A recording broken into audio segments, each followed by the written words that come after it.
السلام عليكم ورحمة الله تعالى وبركاته. بسم الله الرحمن الرحيم. الحمد لله نحمده ونستعينه ونستغفره ونستهديه ونعوذ بالله من شرور أنفسنا ومن سيئات أعمالنا. من يهده الله فلا مضل له ومن يضلل فلا هادي له. وأشهد أن لا إله إلا الله وحده لا شريك له وأشهد أن محمدا عبده ورسوله انتجبه لولايته واختصه برسالته وأكرمه بالنبوة أمينا على غيبه ورحمة للعالمين. وصلى الله على محمد وآله وعليهم السلام. أوصيكم عباد الله ونفسي بتقوى الله. புகழ் அனைத்தும் படைத்து பரிபாலிக்கும் அல்லாஹுக்கே அல்ஹம்துலில்லாஹ்.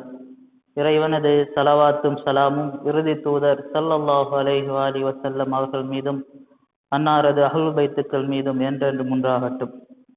இஸ்லாத்தின் ஒரு அங்கமான தொழுகையினை நிறைவேற்றுவதற்காக இந்த புனிதமிகு பள்ளி வாயிலில் வீற்றிருக்கும் அஹ்லுல் பைத்துகளின் பாதையை பின்பற்றும் மூமின்களே, உங்களையும் என்னையும் தக்வா எனும் இறையச்சத்தினை என் நிலையிலும் பேணி நடக்கும்படி நல்லுபதேசம் செய்கின்றேன். 11வது இமாம் ஹசன் அஸ்கரி அலைஹிஸ்ஸலாம் அவர்கள் தக்வாவை பற்றி கூறுகின்ற பொழுது, யார் மிகவும் தக்வாவிலே சிறந்தவர் யார் என்பதை பற்றி கூறுகின்ற பொழுது இவ்வாறு கூறுகின்றார்: ஆவுரவுன் நாசி மன் வக்ஃப இந்த ஷுபஹா. பயபக்தி உடையவர்களில் மிகவும் சிறந்தவர் யார் என்றால், மனிதர்களிலே அதிகமாக இறைவனை அஞ்சி நடக்கக்கூடிய, பேணுதலாக நடந்து கொள்ளக்கூடிய மனிதர் யார் என்றால், தனக்கு சந்தேகம் வரக்கூடிய விடயங்களை அவர் விட்டு விடுவார். அதாவது அவருடைய செயலில், அவருடைய பேச்சில், அவருடைய நம்பிக்கையில் சந்தேகமான விடயங்களை எல்லாம் அவர் விட்டு விடுவார். அவர் மிகவும் பேணுதலான தக்வாதாரியாக அவர் இருப்பார் என்று இமாம் அவர்கள் குறிப்பிடுகின்றார்கள். அதே போல் மனிதர்களிலே மிகவும் சிறந்த வணக்கசாலி யார் என்பதை பற்றி இமாம் அவர்கள் கூறுகின்ற பொழுது, ஆபதுன்னாசி மன் அகாமல் ஃபராயில்.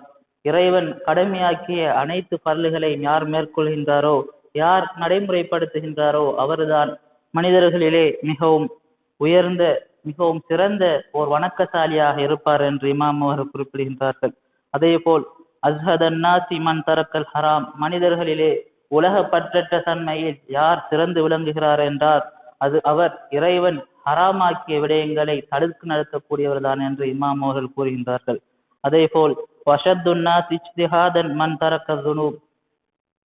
இறை பாதையிலே அதிகமாக முயற்சி செய்யக்கூடியவர்கள் யார் என்றால், பாவம் செய்வதை விட்டும் பாவங்களை விட்டும் தூரமாக கூடியவர்கள் தான் மனிதர்களிலே அதிக முயற்சி செய்யக்கூடியவர் என்று இமாம் அவர்கள் கூறுகின்றார்கள். எனவே இமாம் அவர்கள் கூறக்கூடிய அந்த உண்மை மிகு பயபக்தி உடையவர்களாக, அந்த உண்மை மிகு வணக்கசாலியாக, அந்த உண்மை மிகு உயர்தர ஜாஹிதாக மாறுவதற்கு வல்ல நாயன் அனைவருக்கும் அருள் புரிவானாக. ரபீசானி மாதத்திலே இருந்து கொண்டிருக்கின்றோம். இந்த மாதத்தில் தான் எமது காலத்தின் இமாம் மஹதி அலைஹிஸ்ஸலாம் அவர்களுடைய தந்தை இமாம் ஹசன் அஸ்கரி அலைஹிஸ்ஸலாம் அவர்கள் பிறந்திருக்கின்றார்கள். இமாம் ஹசன் அஸ்கரி அலைஹிஸ்ஸலாம் அவர்களுடைய பிறப்பினை முன்னிட்டு அவருடைய மகனும் காலத்தின் இமாமுமான இமாம் மஹதி அலைஹிஸ்ஸலாம் அவர்களுக்கும் உலகவாழ் ஷியாக்களுக்கும், குறிப்பாக இந்த பள்ளியிலே வீட்டிற்கும் மூமின்களான உங்கள் அனைவருக்கும் எனது வாழ்த்துக்களை தெரிவித்துக் கொள்கின்றேன்.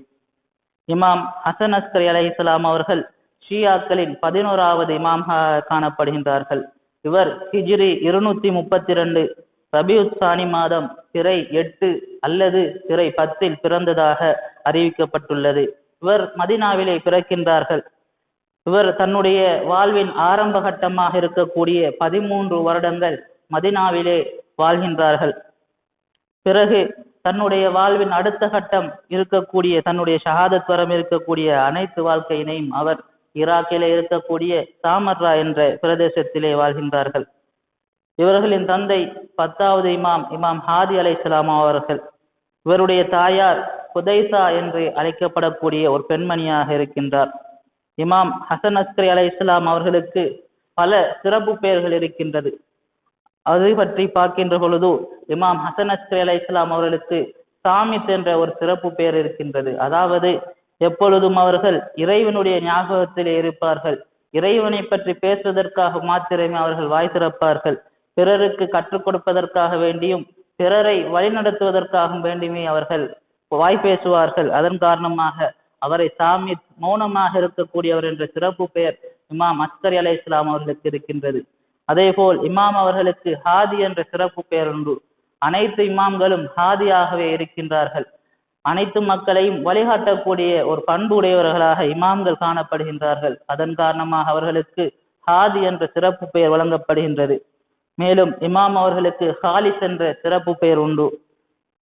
அனைத்து விதமான அழுக்குகளில் இருந்தும் அனைத்து விதமான தீங்குகளில் இருந்தும் பாவங்களில் இருந்தும் பரிசுத்தம் அடைந்த ஒருவராக காணப்படுவதன் காரணமாக இமாம்களுக்கு இந்த சிறப்பு பெயர் உண்டு. குறிப்பாக இமாம் ஹசன் அஸ்கரி அலைஹிஸ்ஸலாம் அவர்களுக்கு ஹாலிஸ் என்ற பெயர் ஹதீஸ்களிலே கூறப்பட்டு வந்துள்ளது. அதே போல் ஜக்கி என்ற பெயரும் சிராஜ் என்ற பெயரும் தகி என்ற பெயரும் இமாம் அவர்களுடைய சிறப்பு பெயர்கள் உள்ளதாக காணப்படுகின்றது.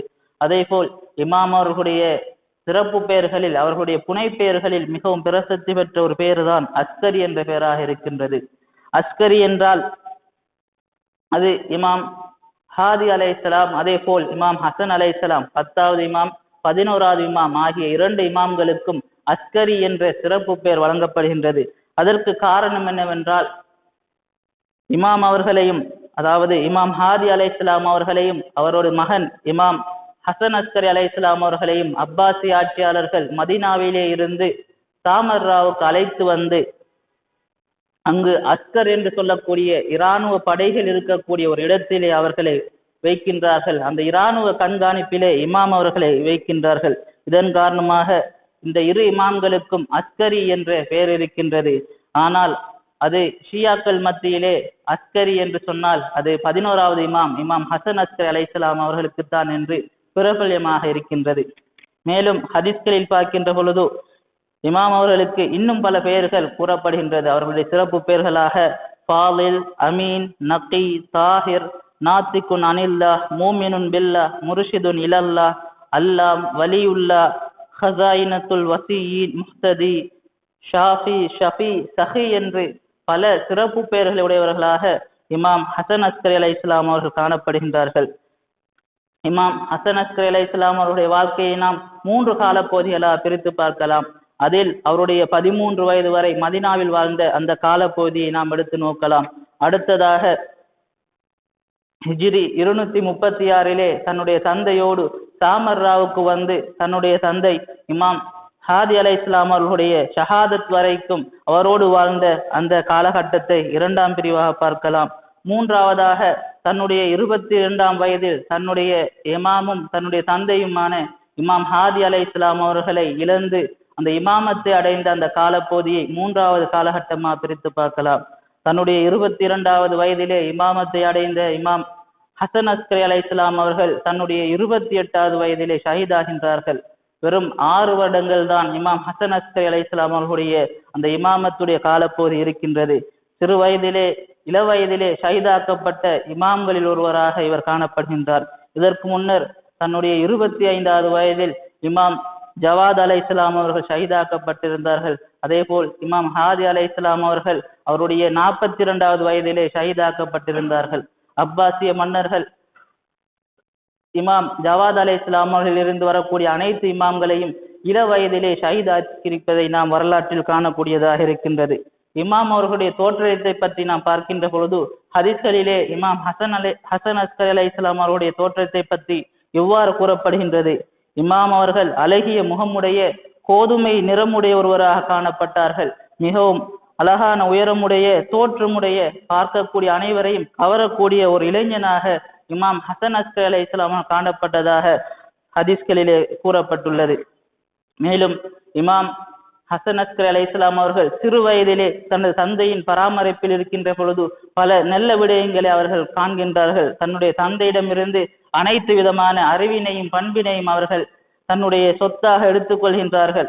இமாம் ஹாதி அலைஹிஸ்ஸலாம் அவர்கள் இமாம் அஸ்கரி அலைஹிஸ்ஸலாம் அவர்களை பற்றி கூறுகின்ற பொழுது, எனது அபு முஹம்மதாக இருக்கக்கூடிய என்னுடைய இந்த குழந்தை, இந்த பிள்ளை இறை தூதர் ஸல்லல்லாஹு அலைஹி வஸல்லம் அவர்களுடைய குடும்பத்தின் உண்மையான முகமாக இவர்தான் காணப்படுகின்றார்கள். இவர்தான் இறைவனுடைய அத்தாட்சிகளில் மிகவும் உறுதியான ஒரு அத்தாட்சியாக இருக்கின்றார். எனது பிள்ளைகளில் முதன்மையானவராக இவர் காணப்படுகின்றார். என்னுடைய பிரதிநிதியாகவும் எனக்கு பின்னால் இமாமத் சென்றடையக்கூடிய ஒருவராகவும் இவர் காணப்படுகின்றார் என்று இமாம் ஹாதி அலை இஸ்லாம் அவர்கள் இமாம் ஹசன் அஸ்கரி அலை இஸ்லாம் அவர்களை பற்றி கூறுகின்றார்கள். இமாம் அஸ்கரி அலை இஸ்லாம் அவர்கள் சிறு வயதிலேயே இறைவனை நன்கறிந்து அவனை அஞ்சி நடக்கக்கூடியவர்களாக காணப்பட்டிருக்கின்றார்கள். இதற்கு சான்றாக ஒரு வரலாறை இங்கு கூறலாம் என்று நினைக்கின்றேன். இமாம் அவர்கள் சிறு வயதாக இருக்கின்றார்கள். மதீனாவுடைய அந்த வீதியிலே சிறுவர்கள் எல்லாம் விளையாடி கொண்டிருக்கின்றார்கள். ஆனால் ஒரு சிறுவர் மாத்திரம் வீதியின் ஓரத்திலே இருந்து அழுது கொண்டிருப்பதை ஒரு மனிதர் பார்க்கின்றார். அந்த சிறுவரை பார்த்த அந்த மனிதருக்கு இந்த குழந்தைகளிடம் இருக்கக்கூடிய விளையாட்டு பொருட்கள் அவரிடம் இல்லை போல் உள்ளது. அதன் காரணமாகத்தான் அந்த சிறுவன் அழுது கொண்டிருக்கிறான் என்று அவர் நினைக்கின்றார்.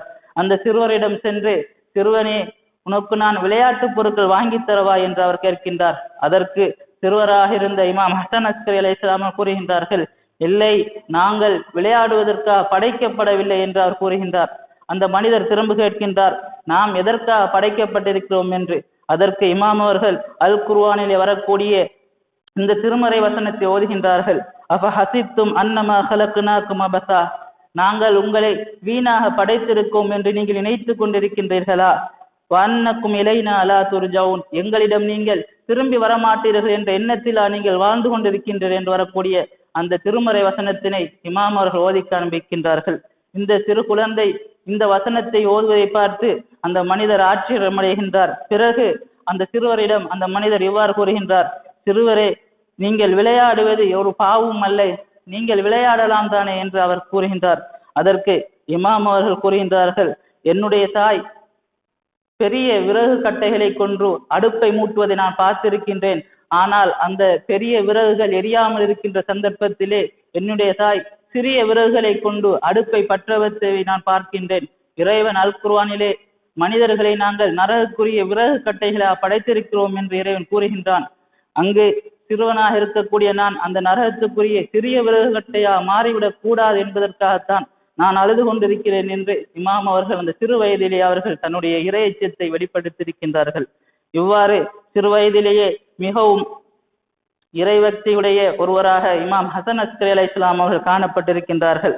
இமாம் அஸ்கரி அலை இஸ்லாம் அவர்கள் வாழ்ந்த காலப்பகுதியில் 6 அப்பாசிய மன்னர்கள் ஆட்சி செய்திருக்கின்றார்கள். அதிலும் இமாம் அவர்கள் தன்னுடைய இமாமத்தினுடைய நிலையில் இருந்த அந்த 6 வருடங்களில் 3 அப்பாசிய மன்னர்கள் அரியாசனம் ஏறி இருக்கின்றார்கள். இந்த இமாம் அவர்களுடைய அந்த இமாமத்துடைய காலப்பகுதி இமாம் அவர்களுக்கும் தான் ஷியாக்களுக்கும் தான் மிகவும் கடினமான நெருக்கடியான ஒரு காலப்பகுதியாகவே காணப்பட்டிருக்கின்றது. ஏனென்றால் அப்பாசியர்கள் தங்களை ஆட்சி என்பது அஹ்லுல் பைத்துக்களுக்குரியது என்ற கோஷத்தோடு வந்த அந்த அப்பாசியர்கள் உமையர்களை விட மிகவும் கொடுமையானவர்களாக காணப்பட்டார்கள். அஹ்லுல் பைத்துக்களை அழிப்பதில் அவர்கள் மிகவும் மும்முரமாக செயற்பட்டார்கள். இதன் காரணமாகத்தான் சிறு வயதிலேயே இளம் வயதிலேயே பல இமாம்களை அவர்கள் கொலை செய்தும் இருக்கின்றார்கள். இமாம் அஸ்கரி அலை இஸ்லாம் அவர்களுடைய அந்த காலப்பகுதி ஏனைய இமாம்களுடைய காலப்பகுதியை விட மிகவும் வேறுபட்டதாக காணப்படுகின்றது. மிகவும் முக்கியமான ஒரு காலப்பகுதியாக இமாம் அஸ்கரி அலை இஸ்லாம் அவர்களுடைய அந்த காலப்பகுதி காணப்படுகின்றது. அதற்கு 2 காரணங்கள் வரலாற்றில் கூறப்படுகின்றது. அதில் முதலாவது, ஷியாக்கள் வலிமை பெற்ற ஒரு சமூகமாக அந்த காலத்தில் காணப்பட்டார்கள்.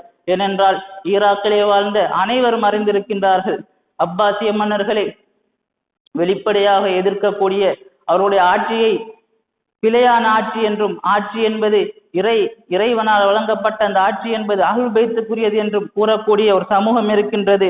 அவர்கள் அப்பாசிய மன்னர்களை நேரடியாக எதிர்க்கின்றார்கள் என்பதை அங்கு வாழ்ந்த அனைவரும் அறிந்திருந்தார்கள்.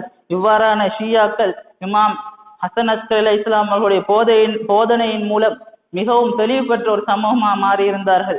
இமாம் அவர்கள் அந்த ஷியா சமூகத்தை ஒற்றுமைப்படுத்தி அநீதிக்கு எதிராக வாழக்கூடிய ஒரு சமூகமாக மாற்றியிருந்தார்கள்.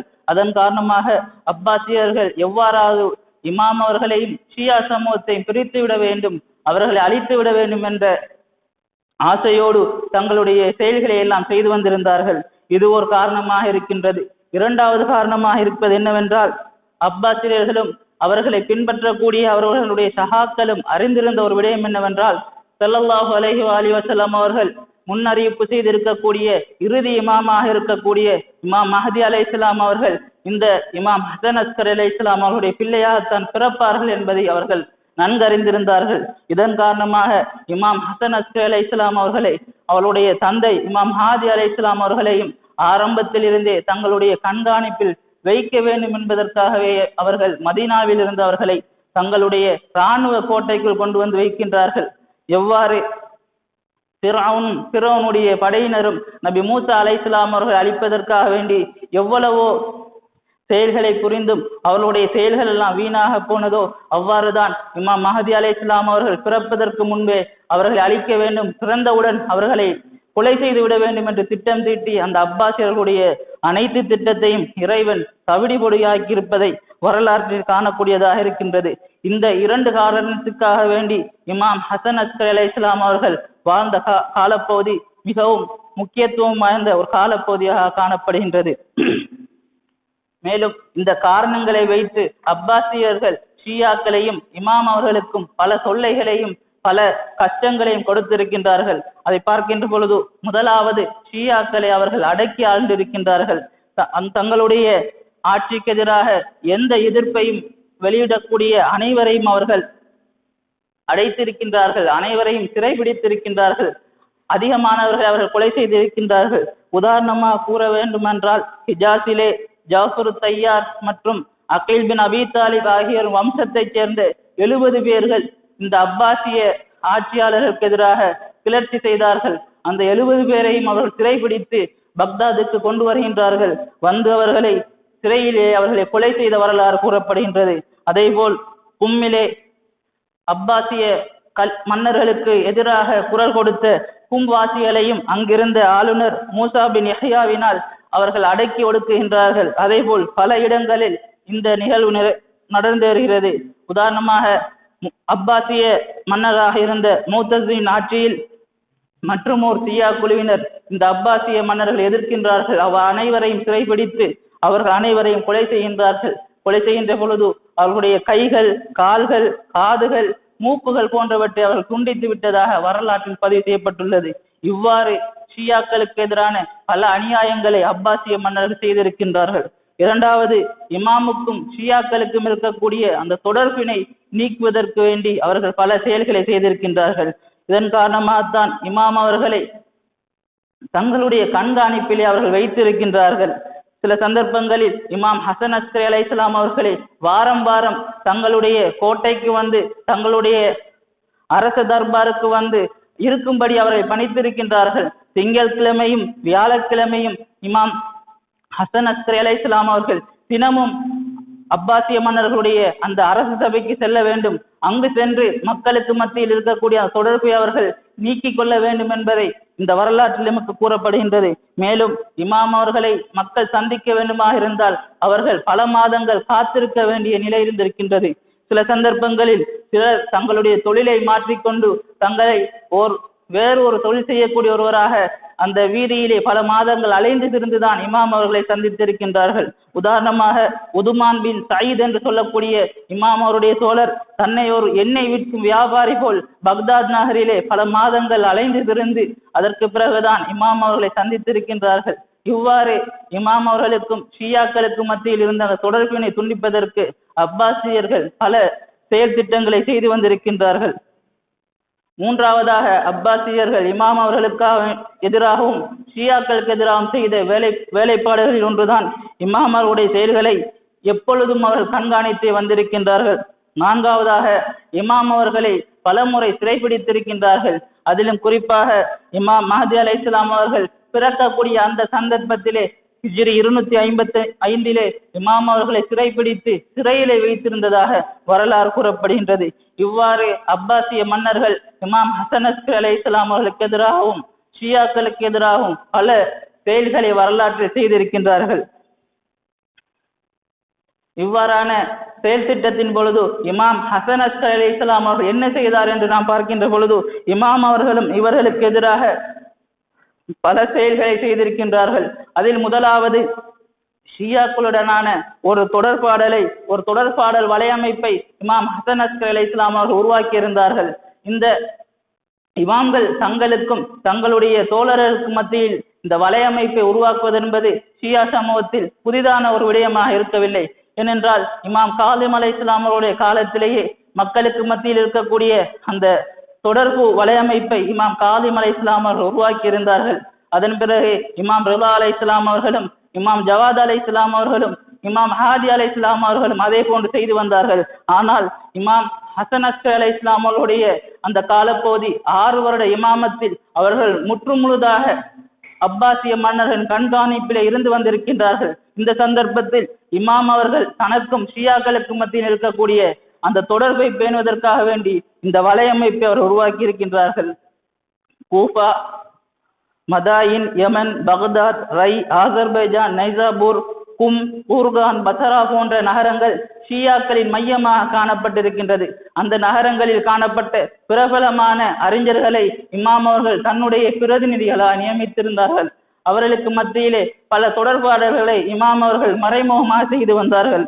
ஷியாக்களுக்கு இருக்கக்கூடிய பிரச்சனைகள், அவர்களுக்கு எழக்கூடிய கேள்விகள், அதற்குரிய பதில்களை எல்லாம் இமாம் அவர்கள் இவர்கள் மூலமே செய்து வந்தார்கள். இதன் காரணமாகத்தான் இமாம் ஒருவர் மறைவாக இருக்கக்கூடிய சந்தர்ப்பத்திலே தாங்கள் எவ்வாறு நடந்து கொள்ள வேண்டும் என்பதை இமாம் அவர்கள் தன்னுடைய வாழ்விலே செய்து காட்டியிருக்கின்றார்கள். இரண்டாவதாக இமாம் ஹசன் அஸ்கரி அலைஹிஸ்ஸலாம் மேற்கொண்ட ஒரு நடவடிக்கை அறிவுசார் நடவடிக்கையாக காணப்படுகின்றது. இமாம் அவர்கள் அப்பாசிய மன்னர்களின் கண்காணிப்பில் முற்றுமுழுகா இருந்தாலும் மறைமுகமாக பல மாணவர்களை உருவாக்கி இருக்கின்றார்கள். ஷேக் தூசி அவர்கள் இமாம் அவர்களுக்கு 100 மாணவர்களுக்கு அதிகமாக இருந்ததாக தன்னுடைய நூலிலே குறிப்பிடுகின்றார்கள். அதிலும் குறிப்பாக அஹ்மது பின் இஸ்ஹாக் அஷரிய கும்மி, அதே போல் அபு ஹாஷிம் தாவூத் பின் ஹாஷிம் ஜாஃபரி, அப்துல்லா பின் ஜாஃபர் ஹுமைரி போன்றவர்கள் இமாம் அவர்களின் மிகவும் முக்கியமான மாணவர்கள் என்று ஷேக் தூசி அவர்கள் குறிப்பிடுகின்றார்கள். இவ்வாறு பல மாணவர்களை இமாம் ஹசன் அஸ்கரி அலைஹிஸ்ஸலாம் அவர்கள் உருவாக்கி இருக்கின்றார்கள். அதே போல் சமூகத்தில் எழுந்த சில கேள்விகளுக்கு இமாம் ஹசன் அஸ்கரி அலைஹிஸ்ஸலாம் அவர்களை தவிர வேறு யாராலும் தீர்வு வழங்க முடியாத ஒரு காலநிலை இருந்திருக்கின்றது. அந்த சந்தர்ப்பத்தில் இமாம் ஹசன் அஸ்கரி அலைஹிஸ்ஸலாம் அவர்கள் அந்த பிரச்சனைகளுக்கு, அந்த கேள்விகளுக்கு பதில் அளித்ததாக வரலாற்றில் காணக்கூடியதாக இருக்கின்றது. உதாரணமாக இஸ்லாமிய மெய்யியலாளரான இஸ்ஹாக் ஹிந்தி அவர்களை பற்றி இப்னு ஷார் ஆசுப் அவர்கள் தன்னுடைய நூலில் குறிப்பிடுகின்றார்கள். பக்தாதிலே வாழ்ந்த இந்த இஸ்லாமிய மெய்யியலாளர் அல் குர்ஆனின் முரண்பாடுகள் என்ற ஒரு நூலினை எழுதி வருவதாக இமாம் அவர்கள் கேள்விப்படுகின்றார்கள். அதற்கு எவ்வாறாவது தான் பதிலளிக்க வேண்டும் என்ற எண்ணத்தில் இமாம் அவர்கள் இருந்தார்கள். ஆனால் இமாம் அவர்கள் அந்த அப்பாசிய மன்னர்களுடைய கண்காணிப்பிலே தினமும் இருந்து வந்தார்கள். இவ்வாறான ஒரு சந்தர்ப்பத்தில் இஸ்ஹாக் ஹிந்தி அவர்களுடைய மாணவரின் ஒருவர் இமாம் ஹசன் அஸ்கரி அலைஹிஸ்ஸலாம் அவருடைய சபைக்கு வருகின்றார். அவரை கண்டதும் இமாம் அவர்கள் இவ்வாறு கேட்கின்றார்கள், உங்களுடைய ஆசிரியருக்கு அவர் செய்யக்கூடிய தவறு என்பதை சுட்டி காட்டுவதற்கு உங்களுக்கு யாருக்கும் அதற்குரிய தெளிவான அறிவில்லையா என்று இமாம் அவர்கள் கேட்கின்றார்கள். அப்பொழுது அந்த மாணவர், இமாமே, நாங்கள் அனைவரும் அவருடைய மாணவர்களாக இருக்கின்றோம். அவருடைய கேள்விகளுக்கு, அவருடைய ஆய்வுக்கு பதில் கொடுக்கக்கூடிய அந்த அறிவு எங்களிடம் இல்லை என்று அவர் கூறுகின்றார்கள். அதை கேட்ட இமாம் அவர்கள், நான் உங்களுக்கு சொல்லித்தரக்கூடிய விடயத்தை அவரிடம் சென்று உங்களால் தெளிவுபடுத்த முடியுமா என்று கேட்க அவரும் ஆம் என்று கூறுகின்றார். எனவே இமாம் ஹசன் அஸ்கரி அலைஹிஸ்ஸலாம் அவர்கள் அந்த மாணவருக்கு பல உபதேசங்கள் செய்கின்றார்கள். நீங்கள் ஆரம்பத்தில் உங்களுடைய ஆசானிடம் சென்று அழகிய முறையில் நடந்து கொள்ளுங்கள், அவரோடு உங்களுடைய நெருக்கத்தை அதிகரித்துக் கொள்ளுங்கள், உங்கள் மீது அவருக்கு நம்பிக்கை வரும்படி நடந்து கொள்ளுங்கள். அந்த நம்பிக்கை வந்தது பிறகு அவரிடம் இந்த கேள்வியினை கேளுங்கள் என்று ஒரு கேள்வியினை இமாம் ஹசன் அஸ்கரி அலைஹிஸ்ஸலாம் அவர்கள் அந்த மாணவருக்கு சொல்லிக் கொடுக்கின்றார்கள்.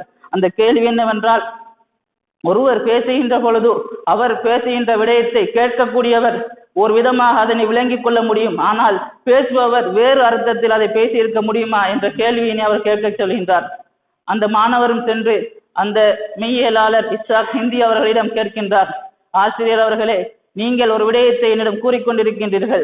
நான் நீங்கள் கூறும் விடயத்தை விட நீங்கள் எதை நாடி என்னிடம் ஒரு விஷயத்தை சொல்கின்றீரோ அந்த சொல்லிலிருந்து நான் வேறு அர்த்தத்தை புரிந்து கொள்ள முடியுமா என்று அவர் கேட்கின்றார். அதற்கு அவர், ஆம், நீங்கள் அவர் புரிந்து கொள்வதற்கு சந்தர்ப்பம் இருக்கின்றது என்று அவர் கூறுகின்றார். இதை கேட்ட அந்த மாணவர் மீண்டும் அவரிடம் கேட்கின்றார், இவ்வாறு தானே இறைவன் ஒரு விடயத்தை நாடி ஒரு வசனத்தை அருளியிருக்க முடியும், அதிலிருந்து நீங்கள் வேறு விதமான ஒரு அர்த்தத்தை விளங்கிக் கொள்ள முடியும் தானே என்று அவர் கேட்கின்றார். அதை கேட்டவுடன் அந்த கிண்டி அவர்களுக்கு தன்னுடைய சிந்தனையில் ஓர் மாற்றம் ஏற்படுகின்றது. அவர் அந்த மாணவிடம் கேட்கின்றார், என்னுடைய மாணவனே, உங்களுக்கு இவ்வாறான கேள்வி எழுவதற்கு எந்தவித சந்தர்ப்பமே இல்லை, அந்த அறிவு உங்களிடம் இல்லையே என்று அவர் கேட்கின்றார். ஆனால் அந்த மாணவர், இல்லை, நான் தான் இந்த கேள்வியினை கேட்கின்றேன் என்று அவர் குறிப்பிடுகின்றார். ஆனால் அந்த ஆசிரியர் பலமுறை அந்த மாணவனை நிர்பந்தித்த பொழுது அவர் கூறுகின்றார், ஆம், இந்த கேள்வி என்னுடைய கேள்வி அல்ல, இதனை இமாம் ஹசன் அஸ்கரி அலைஹிஸ்ஸலாம் அவர்கள் தான் உங்களிடம் கேட்கும்படி கூறினார் என்று அவர் குறிப்பிடுகின்றார். அதை கேட்ட கிண்டி அவர்கள் இவ்வாறு கூறுகின்றார்கள், இவ்வாறான கேள்வி வஹியுடைய குடும்பத்திலிருந்து மாத்திரம்தான் வரும் என்று அவர் கூறுகின்றார். பிறகு தான் எழுதிய அல் குர்ஆனிய முரண்பாடுகள் என்ற நூலை அவர் முற்றுமுழுதாக நெருப்பிலே எரித்து விட்டதாக இப்னு ஷஹர் ஆஷூப் அவர்கள் அறிவிக்கின்றார்கள். இது இமாம் அவர்களுடைய அறிவுக்கு ஒரு சிறிய ஒரு சான்றாக இருக்கின்றது. அதே போல் அப்பாசியர்களுடைய அந்த ஆட்சி காலத்தில் மற்றும் ஒரு பிரச்சனை ஏற்படுகின்றது. அது என்னவென்றால், அங்கு மழை இல்லாமல் பல வருடங்கள் வறண்டு போய் கிடக்கின்றது. மூத்தமின் என்ற அந்த மன்னர் அனைவரையும் கட்டளையிடுகின்றார், நீங்கள் மழை வேண்டி அதற்குரிய தொழுகையினை தொழுவுங்கள், மழைக்காக வேண்டி இறைவனிடம் பிரார்த்தியுங்கள் என்று குறிப்பிடுகின்றார்கள். மக்கள் அனைவரும் 3 தினங்கள் தொடர்ச்சியாக பாலைவனம் சென்று இறைவனிடம் கையேந்துகிறார்கள். எந்தவித மழையும் பெய்யவில்லை. 4வது தினம் கிறிஸ்தவ பாதிரியர்கள் அனைவரும் ஒன்று சேர்ந்து பாலைவனம் செல்கின்றார்கள். அங்கு சென்று அவர்கள் பிரார்த்திக்கின்றார்கள், மழை பெய்கின்றது. 2ஆம் நாளும் அவ்வாறு கிறிஸ்தவர்கள் செல்கின்றார்கள், பிரார்த்திக்கின்றார்கள், மழை பெய்கின்றது. இவ்வாறு 3 தினங்கள் கிறிஸ்தவர்கள் சென்று பிரார்த்திக்கின்றார்கள், மழை பெய்கின்றது. முஸ்லிம்கள் சென்று பிரார்த்திக்கின்றார்கள், மழை பெய்யவில்லை. முஸ்லிம்களுக்கு மத்தியிலே ஒரு சலனம் ஏற்படுகின்றது. நாங்கள் ஹக்கில் இருக்கின்றோமா அல்லது கிறிஸ்தவர்கள் ஹக்கில் இருக்கின்றோமா என்ற கேள்வி அவர்களுக்கு மத்தியில் ஏற்படுகின்றது. பலர் இஸ்லாத்தை விட்டு மதம் மாறக்கூடிய சந்தர்ப்பம் எழுகின்றது. இதனை பார்த்த அப்பாசிய மன்னர் சிறையிலே இருந்த இமாம் ஹசன் அஸ்கரி அலைஹிஸ்ஸலாம் அவர்களிடம் சென்று, உங்களுடைய பாட்டனாரின் சமூகத்தை காப்பாற்றுங்கள், அவர்கள் வழி தவறி செல்ல போகின்றார்கள் என்ற இந்த வரலாற்றை அவரிடம் கூறுகின்றார்கள். அதை கேட்ட இமாம் அவர்கள் இவ்வாறு கூறுகின்றார்கள், செவ்வாய்க்கிழமை இவர்கள் அனைவரையும் அந்த கிறிஸ்தவர்களை மழை வேண்டி இறைவனிடம் பிரார்த்திக்கும்படி கூறுங்கள் என்று. பிறகு இமாம் அவர்களையும் சிறையிலிருந்து அந்த செவ்வாய்க்கிழமை அழைத்து செல்கின்றார்கள். பாலைவனத்திலே சென்று கிறிஸ்தவர்கள் கையேந்துகின்றார்கள், மழை பெய்கின்றது. அப்பொழுது இமாம் அவர்கள் குறிப்பிட்ட ஒரு கிறிஸ்தவ மத குருவை சுட்டிக்காட்டி அவரை அழைத்து வரும்படி கூறுகின்றார். அவர் அழைத்து வரப்பட்டதும் அவருடைய கைக்கு விரல்களுக்கு நடுவில் இருக்கக்கூடிய ஒரு எலும்பு துண்டை அவரிடமிருந்து அவர் பெற்றுக்கொள்கின்றார். பிறகு இமாம் அவர் கூறுகின்றார்கள், இப்பொழுது நீங்கள் கையேந்தி பிரார்த்தியுங்கள் என்று. அவர்கள் கையேந்துகின்றார்கள். வந்த மேகங்கள் எல்லாம் திரும்பி சென்று விடுகின்றது, மழை பெய்யவில்லை. அங்கிருந்த மக்களில் ஏன் இவ்வாறு நடந்தது என்று கேட்க இமாம் அவர்கள் கூறினார்கள், இவர்கள் கையிலே வைத்திருந்த இந்த எலும்பு துண்டு இவர்கள் நபிமார்களுடைய கபரை தோண்டுகின்ற பொழுது ஒரு நபியுடைய எலும்பு துண்டை இவர்கள் எடுத்திருக்கின்றார்கள். அந்த எலும்பின் மகிமையின் காரணமாகத்தான் இறைவனிடம் அந்த எலும்பை முன்னோக்கி இவர்கள் பிரார்த்தித்திருக்கின்றார்கள். அதனுடைய புனிதத்தின் காரணமாகத்தான் மழை பெய்தது என்று இமாம் அவர்கள் கூறினார்கள். இவ்வாறு வழி தவற செல்ல இருந்த முஸ்லிம்களை இமாம் அவர்கள் பாதுகாத்ததாகவும் வரலாற்றில் பதியப்பட்டுள்ளது. அடுத்ததாக இமாம் அவர்கள் தன்னுடைய வாழ்நாளில் செய்த மற்றொரு செயலாக இருப்பது என்னவென்றால், இரகசியமாக பல அரசியல் செயற்பாடுகளில் இமாம் அவர்கள் ஈடுபட்டிருக்கின்றார்கள். உதாரணமாக பார்க்கின்ற பொழுது தன்னுடைய பணியாளராக இருந்த தாவூத் பின் அஸ்வத் அவர்களிடம் இமாம் அவர்கள் ஒரு கம்பினை கொடுத்து அனுப்புகின்றார்கள். அந்த கம்பினை கொடுத்து ஒருவரிடம் அதனை வழங்கிவிட்டு வரும்படி இமாம் அவர்கள் பணித்திருந்தார்கள். அந்த மனிதர் அந்த கம்பை பற்றி செல்கின்ற பொழுது இடையிலே ஒரு கழுதை வருகின்றது. அந்த கழுதையை இவர் அடிக்கின்றார், அந்த கம்பு வெடிக்கின்றது, அதிலிருந்து பல கடிதங்கள் விழுகின்றது. அந்த மனிதர் அது அவ்வாறே புறக்கி எடுத்துக்கொண்டு இமாம் அவர்கள் யாரிடம் கொடுக்க சொன்னாரோ அவரிடம் சென்று அந்த கம்பை ஒப்படைத்து விட்டு வருகின்றார்கள். இமாம் அவர்கள் தன்னிடம் வந்த அந்த தாவூத் பின் அஸ்வத் அவர்களிடம், நீங்கள் ஏன் அந்த கம்பை உடைத்தீர்கள் என்று இமாம் அவர்கள் அவரிடம் கேட்கின்றார்கள். அவர் குறிப்பிட்டார், அந்த கழுதையோடு வந்தவர் உங்களுக்கு எதிராக பேசினார், அதன் காரணமாக தான் நான் கம்பை வீசினேன் என்று குறிப்பிட்டார். பிறகு இமாம் அவர்கள் கூறினார்கள், எங்களை பற்றி யார் என்ன பேசினாலும் நீங்கள் எதுவும் செய்ய வேண்டாம், நீங்கள் அமைதியாக சென்று விடுங்கள் என்று அவருக்கு அறிவுரை கூறினார்கள். அடுத்ததாக இமாம் அவர்கள் செய்த மற்றொரு செயல்களில் ஒன்றுதான் ஷியாக்களுக்கு பல பண உதவிகளை இமாம் அவர்கள் தன்னுடைய அந்த இமாமத்துடைய காலப்போதில் செய்து வந்திருக்கின்றார்கள். அதற்கு உதாரணம் கூற வேண்டுமாக இருந்தால், அபு ஹாஷிம் ஜாஃபரி என்பவர் மிகவும் வறுமைப்பட்ட ஒரு ஷியாவாக காணப்பட்டார். அவர் இமாமிடம் தன்னுடைய வறுமையை கூறி தனக்கு உதவி செய்ய வேண்டும் என்று இமாம் அவர்கள் கடிதம் எழுதுவதற்கு ஆசைப்பட்டார். ஆனால் கடிதத்தை எழுத தொடங்கின்ற பொழுது அவருக்கு வெட்கம் வந்து விடுகின்றது. இமாமிடம் நான் இதை கேட்பதா என்று அவர் அந்த கடிதத்தை எழுதாமல் அவ்வாறு இருந்து விடுகின்றார்கள். வீட்டு கதவு தட்டப்படுகின்றது. அங்கு திறந்து பார்க்கின்றார்கள். இமாம் அவர்களுடைய பணியால் வருகின்றார். அவர் வந்து ஒரு பணப்பையையும் கொடுத்து ஒரு கடிதத்தையும் கொடுக்கின்றார். அந்த கடிதத்தில் இவ்வாறு எழுதப்பட்டிருக்கின்றது: என்னுடைய தோழரே, நீங்கள் எங்களிடம் கேட்கலாம், அதற்கு நீங்கள் வெட்கப்பட தேவையில்லை. உங்களுடைய அனைத்து விடயங்களையும் நாங்கள் அறிந்தவர்களாக இருக்கின்றோம். உங்களுக்கு தேவை என்றால் எங்களிடம் கேளுங்கள் என்று நீங்கள் வெட்கப்பட தேவையில்லை என்றும் இமாம் ஹசன் அஸ்கரி அலைஹிஸ்ஸலாம் அவர்கள் அந்த கடிதத்தில் எழுதியிருந்தார்கள். இவ்வாறு பல ஷியாக்களுக்கு இமாம் அவர்கள் உதவி செய்ததாக வரலாற்றில் பதியப்பட்டுள்ளது. அதே போன்று இமாம் அவர்கள் தன்னுடைய அந்த காலப்பகுதியில் ஷியாக்களுக்கு ஏற்படக்கூடிய ஆபத்துக்களை முன்கூட்டியே அவர்களுக்கு அறிவித்து அவர்களை அதிலிருந்து தவிர்ந்து கொள்ளும்படியும் பல எச்சரிக்கையை விடுத்ததாக கூறப்படுகின்றது. அதே போல் இறுதியாக காலத்தின் இமாம் மஹதி அலைஹிஸ்ஸலாம் அவர்களுடைய மறைவுக்காக வேண்டி அந்த சமூகத்தை தயார்படுத்தக்கூடிய நிலையில் இமாம் ஹசன் அஸ்கரி அலைஹிஸ்ஸலாம் அவர்கள் காணப்பட்டிருக்கின்றார்கள். இவ்வாறு தூய இஸ்லாத்தை பாதுகாப்பதற்காக வேண்டி இமாம் ஹசன் அஸ்கரி அலைஹிஸ்ஸலாம் அவர்கள் பல செயற்திட்டத்தை செய்திருப்பதாக வரலாறு கூறுகின்றது. எனவே இந்த புனிதமிகு நாளில் இமாம் ஹசன் அஸ்கரி அலைஹிஸ்ஸலாம் அவர்களை வரலாற்றை அறிந்து அவர்கள் ஷியா சமூகத்துக்காக செய்த அந்த முப்பெரும் பணிகளை அறிந்து அவர்களை பற்றி அறிந்து வாழ்வதற்கு வல்ல நாயம் அனைவருக்கும் அருள் புரிவானாக. பிஸ்மில்லாஹிர் ரஹ்மானிர் ரஹீம். குல் ஹுவல்லாஹு அஹத் அல்லாஹு ஸமத் லம் யலித் வலம் யூலத் வலம் யகுல் லஹு குஃபுவன் அஹத். ஸதகல்லாஹுல் அலீயுல் அலீம்.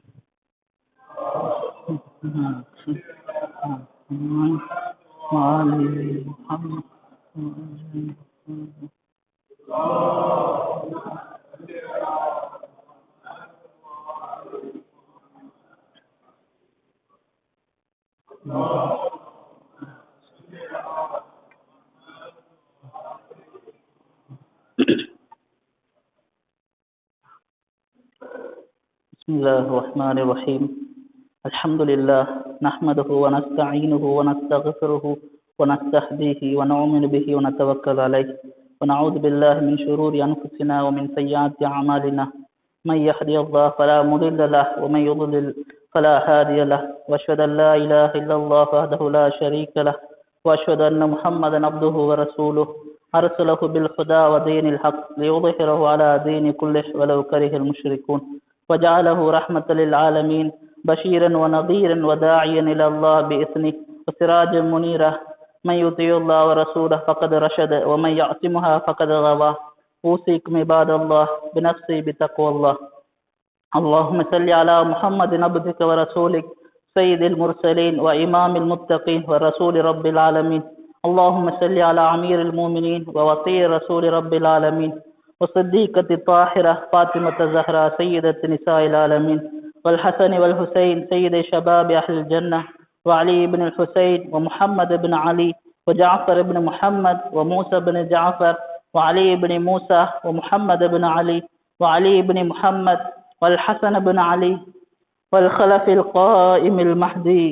اللهم صل على محمد وآل محمد وعجل فرجه حججك على عبادك وأمنائك في بلادك وصل على أئمة المسلمين وحماة المستضعفين وهداة المؤمنين. மீண்டும் ஒரு முறை மூமின்களான உங்களையும் என்னையும் தக்வா எனும் இறையச்சத்தினை எமது சொல் செயல் பண்புகள் ஆகிய அனைத்திலும் கடைபிடித்து நடக்கும்படி நல்லுபதேசம் செய்கின்றேன்.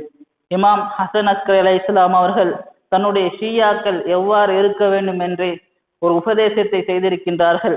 அந்த உபதேசத்திலே தன்னுடைய ஷியாக்கள் இருக்க வேண்டிய பண்புகள் என்று இமாம் அவர்கள் 20 பண்புகளை குறிப்பிட்டிருக்கின்றார்கள். அதனுடைய சுருக்கத்தை இங்கு கூறலாம் என்று நினைக்கின்றேன். இமாம் அவர்கள் தன்னுடைய ஷியாக்கள் எவ்வாறு இருக்க வேண்டும் கூறுகின்ற பொழுது அவர் முதலாவது சொல்லக்கூடிய விடயம் என்னவென்றால், ஊசிக்கும் பித்தக்குவல்லாஹ், இறையச்சத்தை கொண்டு நான் உங்களுக்கு உபதேசம் செய்கின்றேன், நீங்கள் தக்குவாவை பேணிக் கொள்ளுங்கள் என்று இமாம் அவர்கள் குறிப்பிடுகின்றார்கள். இரண்டாவதாக இமாம் ஹசன் அஸ்கரி அலைஹிஸ்ஸலாம் அவர்கள் கூறக்கூடிய விடயம் என்னவென்றால், வல்வரஇ ஃபீ தீனிக்கும், உங்களுடைய மார்க்கத்திலே நீங்கள் பேணுதலாக நடந்து கொள்ளுங்கள், இறைவன் ஹராமாக்கிய விடயங்களை தவிர்த்து கொள்ளுங்கள் என்ற அந்த வரவு என்ற ஒரு விடயத்தை இமாம் அவர்கள் தன்னுடைய ஷியாக்களிடம் எதிர்பார்ப்பவராக இருக்கின்றார்கள். மூன்றாவதாக இமாம் அவர்கள் கூறக்கூடிய அந்த உபதேசம் வல் இஜ்திஹாது லில்லாஹ், இறைவனுக்காக வேண்டி நீங்கள் இறை பாதையிலே முயற்சி செய்யுங்கள், அதாவது பாவங்களை விட்டும் தடுப்பதற்குரிய அந்த செயற்பாடை நீங்கள் செய்து வாருங்கள் என்று இமாம் அவர்கள் கூறுகின்றார்கள். நான்காவதாக இமாம் அவர்கள் கூறக்கூடிய விடயம் வசுதுக்குல் ஹதீஸ், உங்களுடைய பேச்சிலே நீங்கள் உண்மையை பேசுங்கள், எப்பொழுதும் உண்மை பேசுபவர்களா நீங்கள் இருங்கள் என்று இமாம் அவர்கள் கூறுகின்றார்கள். ஐந்தாவதாக இமாம் அவர்கள் கூறக்கூடிய விடயம் என்னவென்றால் வதாயில் அமானா இலா மனிஅதுமின மின் பிர்ரின் அவ் ஃபாஜிரின், அதாவது உங்களிடம் அமானத்தாக நம்பிக்கைக்காக வேண்டி ஒரு பொருள் ஒப்படைக்கப்பட்டால் அல்லது ஒரு விடயம் உங்களிடம் கூறப்பட்டால் அதனை நீங்கள் பேணி பாதுகாத்துக் கொள்ளுங்கள். அவ்வாறு தந்தவர் ஒரு நல்ல மனிதராக இருந்தாலும் தான் அல்லது தீயவராக இருந்தாலும் தான் அவர் உங்களிடம் அமானத்தாக ஒரு விஷயத்தை அல்லது ஒரு பொருளை தந்தால் அதனை நீங்கள் பாதுகாத்துக் கொள்ளுங்கள். அவ்வாறு இருப்பதுதான் ஷியாவுடைய அடையாளம் என்று இமாம் அவர்கள் கூறுகின்றார்கள். ஆறாவதாக இமாம் அவர்கள் கூறக்கூடிய அந்த உபதேசம் ஒத்தூலி சுஜூத், உங்களுடைய சுஜூதுகளை நீங்கள் தூளானியாக அதனை நீங்கள் நீண்டதாக ஆக்கிக் கொள்ளுங்கள் என்று இமாம் அவர்கள் கூறுகின்றார்கள். இறைவனுக்கு மிகவும் பிடித்த ஒரு நிலையாக சுஜூத் இருக்கின்றது. அவ்வாறான சுஜூதில் அதிகமாக நீண்ட நேரம் சுஜூத் செய்வதுதான் ஷியாக்களுடைய பண்பு என்று இமாம் அவர்கள் கூறுகின்றார்கள். ஒரு ஷியா இவ்வாறு தான் இருக்க வேண்டும் என்றும் இமாம் ஹசன் அஸ்கரி அலைஹிஸ்ஸலாம் அவர்கள் ஆசைப்படுகின்றார்கள்.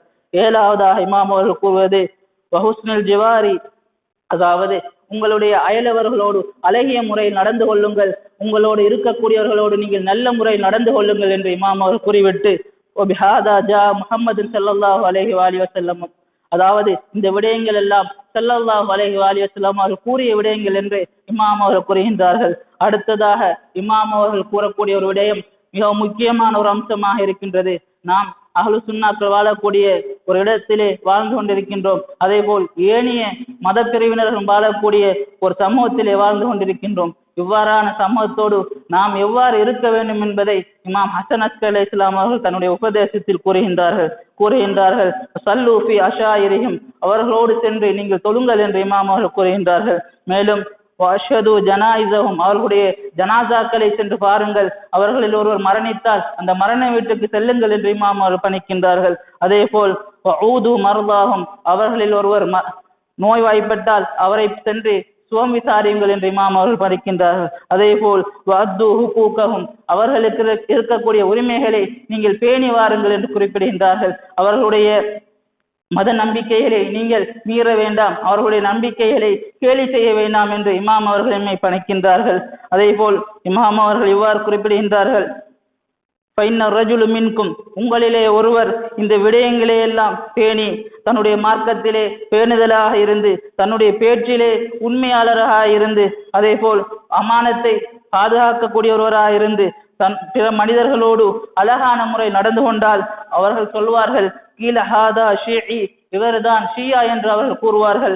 இவ்வாறான வார்த்தை என்னை ஃபைசுர்னி தாலிக், அவ்வாறு அவர்கள் கூறுவது எங்களை சந்தோஷப்படுத்தக்கூடிய ஒரு விடயமாக இருக்கும் என்று இமாம் அவர்கள் கூறுகின்றார்கள். அடுத்ததாக இமாம் அவர் கூறக்கூடிய ஒரு விடயம் என்னவென்றால் மீண்டும் இமாம் அவர்கள் தக்வாவை கொண்டு உபதேசம் செய்கின்றார்கள். இத்தகுல்லா, அல்லாஹ்வை நீங்கள் அஞ்சிக் கொள்ளுங்கள். வகூனு ஸைனா வலா தகூனு ஷைனா, எங்களுக்கு நீங்கள் அழகான ஆபரணங்களாக இருந்து கொள்ளுங்கள், ஆனால் உங்களுடைய செயல்கள் எங்களை அசிங்கப்படுத்தக்கூடிய செயல்களாக இருக்க வேண்டாம் என்று இமாம் அவர்கள் உபதேசம் செய்திருக்கின்றார்கள். பிறகு இமாம் அவர்கள் கூறுகின்றார்கள் அனைத்து நல்ல விடயங்களும் எங்களை நோக்கித்தான் வருகின்றது.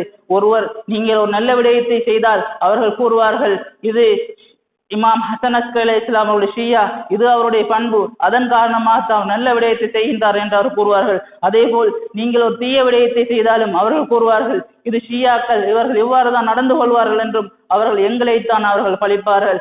ஆனால் எங்களிடமிருந்து எந்த தீய பண்பும் வரமாட்டாது, எங்களிடம் வருவதெல்லாம் நல்ல பண்புகளாகத்தான் இருக்கும் என்று இமாம் அவர்கள் கூறுகின்றார்கள். கூறிவிட்டுதான் இவ்வாறு கூறுகின்றார்கள் நீங்கள் எங்களுக்கு அழகிய ஆபரணங்களா இருந்து கொள்ளுங்கள், எங்களை அசிங்கப்படுத்தக்கூடிய ஒரு விடயமாக நீங்கள் இருந்து விட வேண்டாம் என்று இமாம் அவர்கள் எமக்கு உபதேசம் செய்கின்றார்கள். அடுத்ததாக இமாம் அவர்கள் கூறக்கூடிய ஒரு விடயம் என்னவென்றால் இறைவனுடைய வேதத்திலே எங்களை பற்றி எங்களை இறை தூதர் ஸல்லல்லாஹு அலைஹி வஸல்லம் அவர்களுடைய மிக நெருங்கிய குடும்பம் என்று இறைவன் குறிப்பிடுகின்றான். எங்களை இறைவன் அல் குர்ஆனிலே பரிசுத்தப்படுத்தி இருக்கின்றான். யார் ஒருவர் இது அனைத்தும் எங்களுக்கு இல்லை என்று கூறுகின்றாரோ அவர் பொய்யர் என்று இமாம் அவர்கள் குறிப்பிடுகின்றார்கள். அதே போல் எம்மை பார்த்து இமாம் அவர்கள் கூறக்கூடிய ஒரு உபதேசம்தான் அக்ஸிரு ஸிக்ரல்லாஹ், அதிகமாக நீங்கள் இறைவனை ஞாபகமூட்டிக் கொள்ளுங்கள் என்று இமாம் அவர்கள் கூறுகின்றார்கள். அதே போல் வசிக்ரல் மவுத், மரணத்தை நீங்கள் அதிகமாக நினைவூட்டிக் கொள்ளுங்கள் என்று இமாம் அவர்கள் உபதேசம் செய்கின்றார்கள். அதே போல் வக்ஃபிரு திலாவத்தல் குர்ஆன், அதிகமாக நீங்கள் அல் குர்ஆனை ஓதிக்கொள்ளுங்கள் என்று இமாம் அவர்கள் உபதேசம் செய்கின்றார்கள்.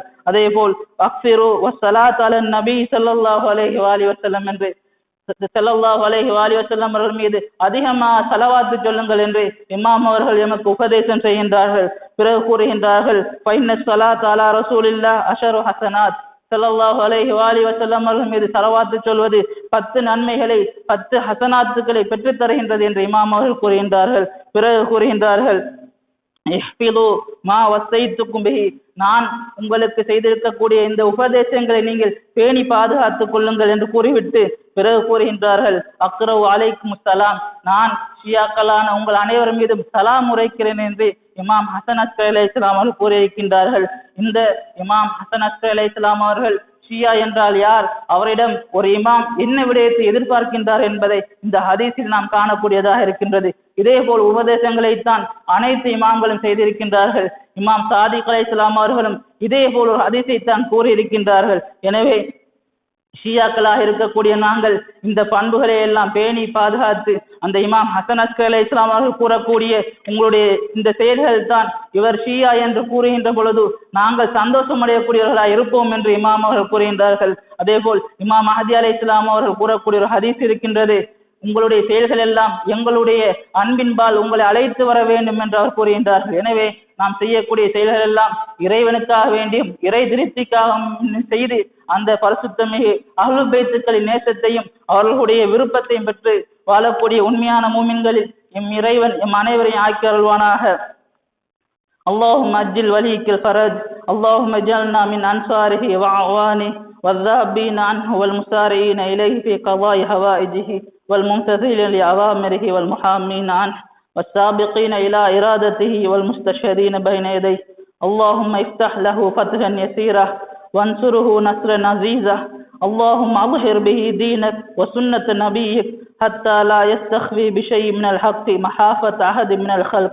اللهم إنا نرغب إليك في دولة كريمة تعز بها الإسلام وأحله وتذل بها النفاق وأحله وتجعلنا فيها من الدعاة إلى طاعتك والقادة في سبيلك وترزقنا فيها كرامة الدنيا والآخرة. اللهم ما حملتنا من الحق فعرفناه وما قصرنا عنه فعلمناه. بسم الله الرحمن الرحيم. إنا أعطيناك الكوثر فصل لربك وانهر إن شانئك هو الأبتر. صدق الله العلي العليم. السلام عليكم ورحمة الله تعالى وبركاته.